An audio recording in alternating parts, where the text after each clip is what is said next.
اگر حضور نہ آتے تو علی ملتے نہیں.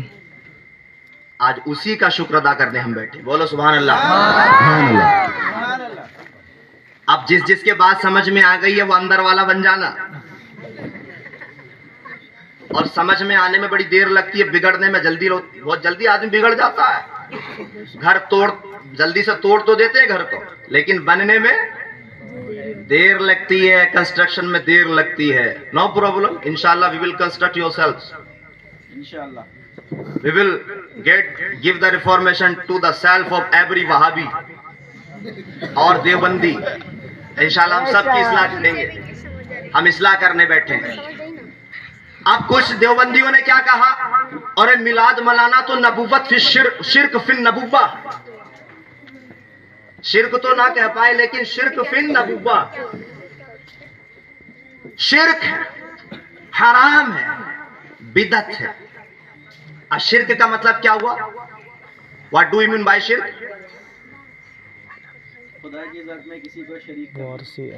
واہ سبحان اللہ. مولانا نور محمد کی امامت مفتی صاحب ایسے لوگ بیٹھے دیکھیے. مولانا نور محمد کے گاؤں کیسے بیٹھے ہیں, کون سے ہاتھ کھڑے ایسے کرو. لوگ بیٹھے جو شرک کی تعریف بتا رہے ہیں. علامہ اختر حسین علیمی جمدہ شاہی جب وہابیوں کے ملا سے مناظرہ کرنے پہنچے تو ان کا ملا شرکی کی تعریف نہیں بتا سکا. ان کا بڑا مولوی شرک کی تعریف نہیں بتا سکا کہ شرک کس کو کہتے ہیں, اور ہونے والی کے اس نوجوان نے بتا دیا. ارے بولو نا سبحان اللہ. ہاں, اس کو کہتے ہیں سنیت. امام احمد رضا کا فیضان ہے.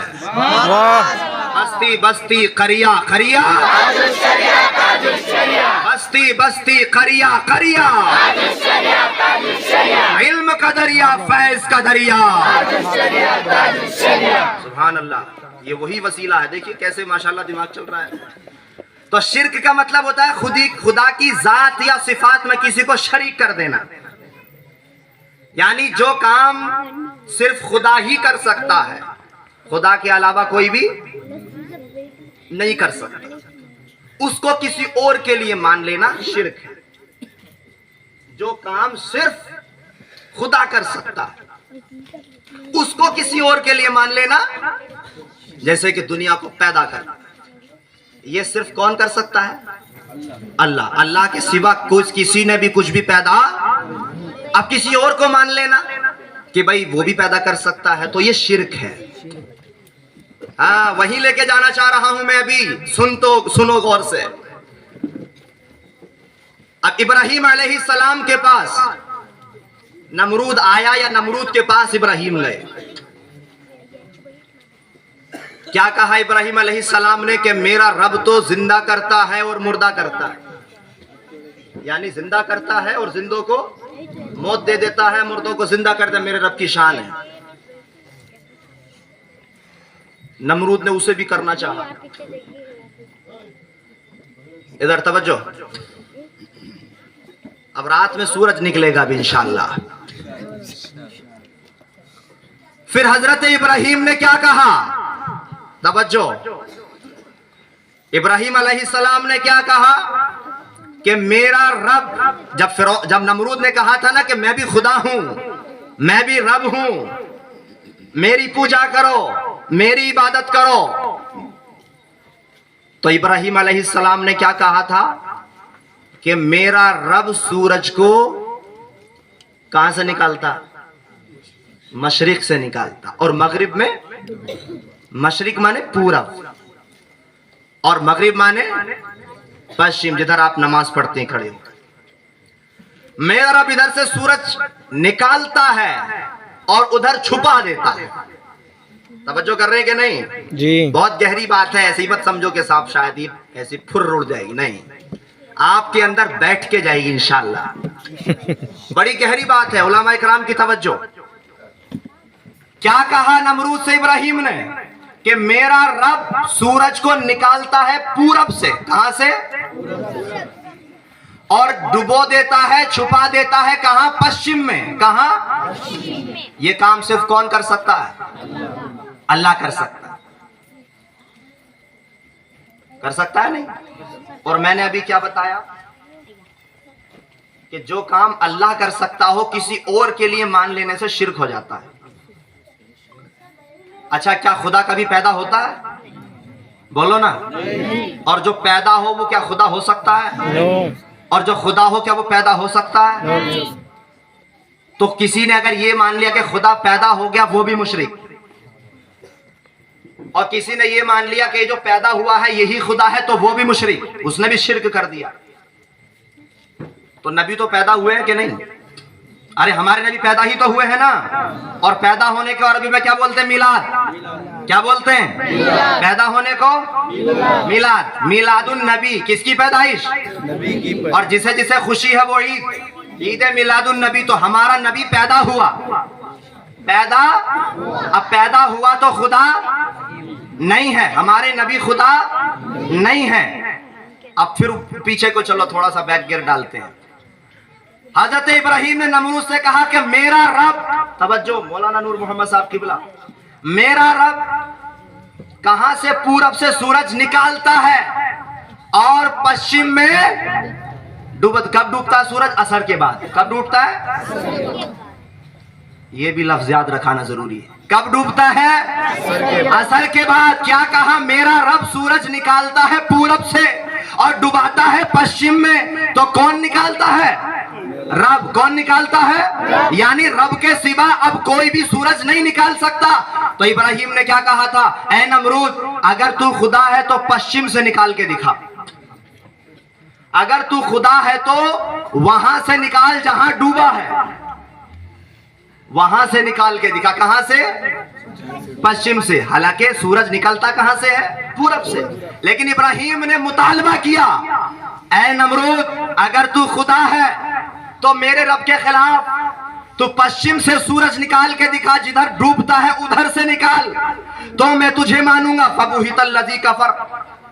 تو نمرود شرمندہ ہو گیا اور سورج تو اس کا باپ بھی نہیں نکال سکتا، کوئی نہیں نکال سکتا.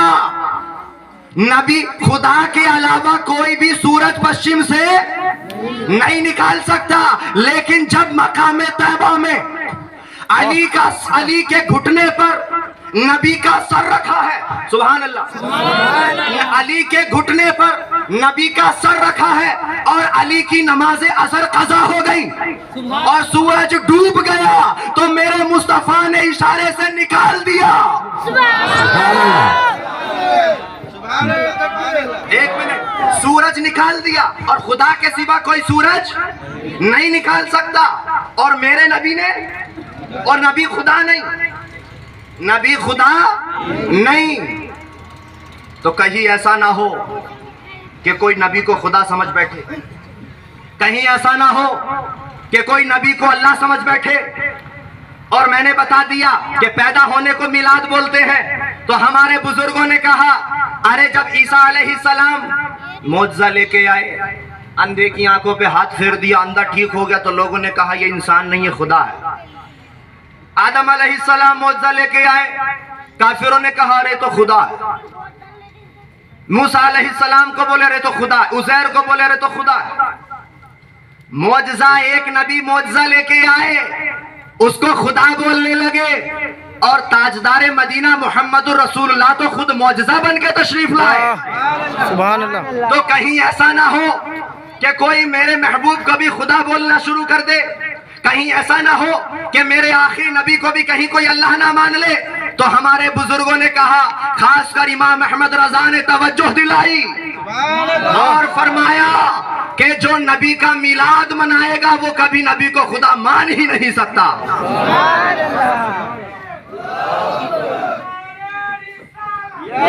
ہاں بس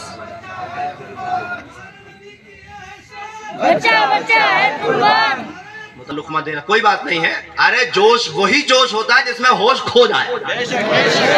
بس جوش کہتے ہی اس کو. کیوں مولانا نور محمد ترابی سناتے ہیں تو اتنے جوش میں آ جاتے ہیں کبھی کبھی کہ بھول جاتے ہیں.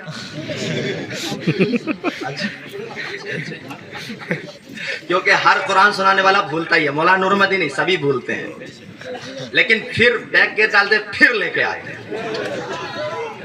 ماشاءاللہ اللہ مولانا نور محمد کو جزائے خیر عطا فرمائے کہ ان کی محبتوں کی بات ہے کہ اتنا مجمع ماشاءاللہ ہے جمع ہوا ہے اور یہ بچے سب کامیابی کی رڈار پر ہیں. تو یہ بات جو میں نے ابھی بتائی سمجھ میں آئی کہ نہیں آپ کو؟ تو جو میلاد منائے گا نبی کو پیدا ہونا مانے گا, اور جو مانے گا وہ کبھی مشرک نہیں ہو سکتا. کیوں؟ تو میلاد کا معنی پیدا ہونا, اور جس نے پیدا ہونا مان لیا اب وہ خدا نہیں مان سکتا, کیونکہ خدا پیدا نہیں ہوتا. تو ارے سنو سنیوں کا مشرک کہنے والوں, اگر تمہیں بھی شرک سے بچنا ہے تو میلاد منانا شروع کر دو. جو میلاد منائے وہ کبھی مشرک نہیں ہو سکتا, اور جو کسی نبی کو خدا مانے وہ کبھی اس کی میلاد نہیں منا سکتا. ہم نبی کی میلاد مناتے ہیں, ہم نے ثابت کر دیا الحمدللہ کہ ہم, اللہ معاف کرے معاذ اللہ, نہ کبھی مشرک تھے اور نہ ہیں, اور ہماری نسلیں بھی شرک کے قریب بھی نہیں جا سکتی. یہ تو بات یہ ہے نا کہ جس کو, جو آدمی جس چیز میں روز رہتا ہے نا تو اس کی زبان پہ وہی رہتا ہے. اگر کوئی آدمی روز گانے سننا شروع کر دے تو چلتے پھرتے اس کی زبان پر, کوئی نعت سن رہا ہو تو چلتے پھرتے اس کی زبان پر, تو جو خود مشرک ہو اس کی زبان پر روز شرک شرک رہتا ہے. تو لگتا ہے کہیں یہی مشرک تو نہیں ہے جو روز شرک شرک, اور جب حرام کے فتوے دیتے لگتا ہے کہ کہیں یہی تو حرام ہی نہیں ہے, اور روز بدعت بدعت لگتا ہے کہ کہیں یہی تو بدعت ہی نہیں ہے کہ روز بدعت روز حرام. ارے ہمارے پاس آؤ, ہمارے پاس نبی صلی اللہ علیہ وآلہ وسلم کا کلمہ پڑھنے والوں, اپنوں بھی اور غیروں بھی, آج جو تم حج کرنے جاتے ہو اور کعبے کا طواف کرتے ہو, اس کعبے کے اندر سے 360 بت نکالے گئے. اگر محمد رسول اللہ نہ آتے تو کیا وہ بتوں کو نکالا جا سکتا تھا؟ کیا آج کعبے کا طواف ہو سکتا تھا؟ کعبہ کعبہ ہے, اور کعبے کا بھی کعبہ محمد رسول اللہ ہے. کعبہ کعبہ ملا, نبیوں نے بنایا, لیکن کعبے کو بھی کعبہ ملا.